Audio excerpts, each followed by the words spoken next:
জীবন ছুটতেছে, থামার নামগন্ধ নাই। এই ছোটাছুটির মাঝখানে ঝুল খায় আমরা দেখতে থাকি হানাহানি, কাটাকাটি, যুদ্ধ, বোমাবাজি, বেকারত্ব, ক্ষুধা, মোট কথা অশান্তি। কেন রে ভাই, একটু থামা যায় না? এই যে অশান্তির মধ্যে কি পূর্ণিমার রাতে গৃহত্যাগী হইতে মন চায় না? পারবেন গৃহত্যাগী হইতে? একজন কিন্তু পারছিলেন। যাই হোক, মগজের ভিতর জীবনের এই কেওয়াজ জিকির করতে করতে ক্লান্ত বানায় ফেলে। মনটা কয় একটু থামো। দুনিয়া জুড়ে যে বিভাজনের রেওয়াজ, যুদ্ধ আর ক্যাচালের কাপছাপ চলতেছে, তার বুকে থাবা দেয়া কইতে ইচ্ছা করে, থাম রে বাপ, থাম, প্লিজ থাম। দুনিয়ার অপর প্রান্ত থেকে শুরু করে এলাকার অলিগুলি সবখানে এখন বিভাজনের ভাষা আপন হয়ে উঠছে।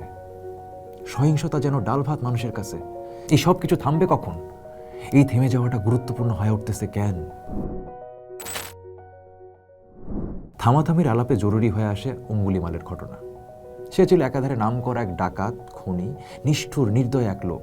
সে নাকি মানুষ মাইরা হাতের আঙ্গুল কাইটা গলায় মালা বানায় পড়তো, কারণ সে বিশ্বাস করত 1000 মানুষের আঙ্গুল সংগ্রহ করলে সে নাকি মুক্তি পাবে। তাই মায়া দয়া দেখানোর টাইম নাই। গ্রামের পর গ্রাম, জনপদ সে মাইরা সাফা কইরা দিত। তো গৌতম বুদ্ধ একদিন অঙ্গুলিমালের এলাকার দিকে হাঁটা ধরলেন। তার রাস্তায় যেই দেখে সেই নিষেধ করে ওই দিক যাইতে, কিন্তু বুদ্ধ কোনো জবাব দেন না। তিনি হাঁটতেই থাকেন তো হাঁটতেই থাকেন। এইভাবে তিনি ডেঞ্জার জোনে প্রবেশ করলেন।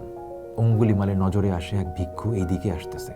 তার তো মাথা নষ্ট হয়ে যায়, ভাবে যে এত বড় অকাত এই লোকের, দল বল বাইন্ধাও যারা এইদিকে আসে তারাও নিস্তার পায় না তার হাত থেকে। আর এ কোন লোক? অঙ্গুলিমাল তারে ধাওয়া দেয়, কিন্তু হেঁটে যাওয়া বুদ্ধের কাছে পৌঁছাইতে পারে না। সে অবাক হয়ে যায়, সর্বশক্তি দিয়ে দৌড় মাইরাও সে বুদ্ধরে ধরতে পারে না।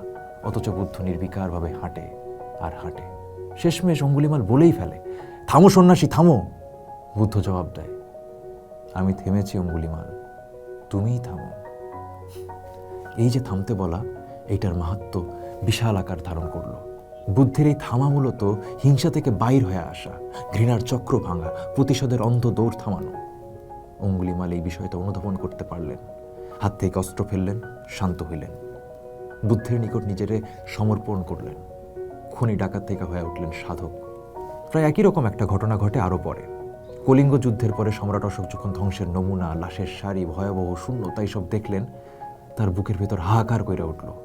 অপরাধ বোধ ও অনুশোচনায় ভয়ানকভাবে আক্রান্ত হইলেন। তিনি ঠিক করলেন, না, আর যুদ্ধ না। এই ঘটনা পরবর্তীতে তারে শান্তিকামী সম্রাটে পরিণত করে এবং তিনি বৌদ্ধ ধর্মের পৃষ্ঠপোষক হন।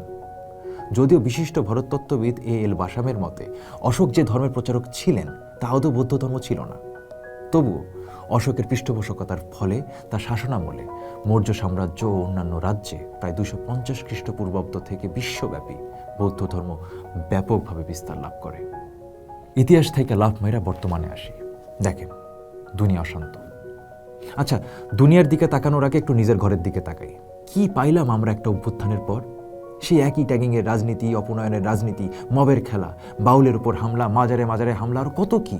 আবার দেখেন, একইভাবে ক্ষমতার ভাইগিরি দেখায় ইরানের উপর আমেরিকা আর ইসরায়েলের হামলা। তামাশাটা দেখেন, এরে নাকি তারা কইতেছে সভ্যতার দ্বন্দ্ব। এইবার পাড়া প্রতিবেশীদের দিকে তাকাই। মায়ানমারের রোহিঙ্গা সংকট, শ্রীলঙ্কার দীর্ঘ গৃহযুদ্ধ ও জাতিগত উত্তেজনা, থাইল্যান্ডের দক্ষিণাঞ্চলে দীর্ঘ ইনসার্জেন্সি, ইত্যাদি ইত্যাদি। শেষে যে 3টা দেশের নাম বললাম, এই 3টা দেশের মানুষেরই মূল ধর্ম বৌদ্ধ। যে গৌতম বুদ্ধ আজীবন শান্তির কথা, মুক্তির কথা কয়া গেছেন তার দর্শনে, সেই পথের অনুসারী হয়েও কেন এত সহিংসতা, তা নিয়ে প্রশ্ন আসে। এই সহিংসতার মূলে তাইলে কি ধর্ম?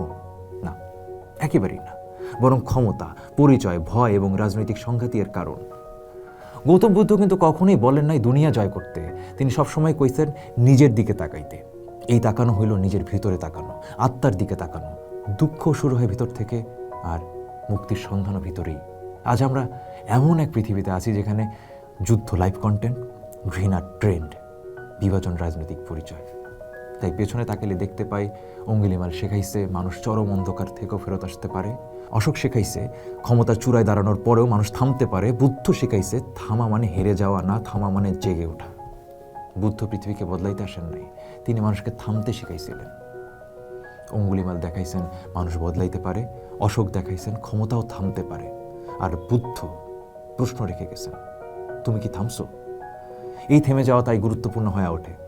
তাই নিজের সাথে নিজের বাতচিত হওয়া প্রয়োজন। ভেতরের অস্থিরতা, অন্ধকার কোণা যেখানে বসবাস করে ঘৃণা, সহিংসতা, বিভাজন, তার সঙ্গে বোঝাপড়া হওয়া জরুরি, শান্ত হওয়া জরুরি। শান্তির কথা বলার দিন বুদ্ধ পূর্ণিমা। কিন্তু প্রশ্নটা অস্বস্তিকর। যেই পৃথিবীতে গৌতম বুদ্ধ অহিংসা, করুণার, মৈত্রীর কথা বলে গেছেন আজীবন, সেই পৃথিবীতেই কেন সহিংসতা থামে নাই? এর উত্তর নিজের ভেতর সন্ধান করা জরুরি। কোথায় কিভাবে থামতে হবে তা জানা এবং বোঝা জরুরি। প্রত্যেকেই যদি এই বোঝাপড়ার মধ্য দিয়ে জীবনযাপন করি, তবেই না দুনিয়া এইসব কেওয়াজের জিকির থেকে মুক্তি পাবে, শান্তি নামবে সবখানে। পোস্ট দেখুন, ভাবুন, করুন, থাকুন পোস্টের সাথে।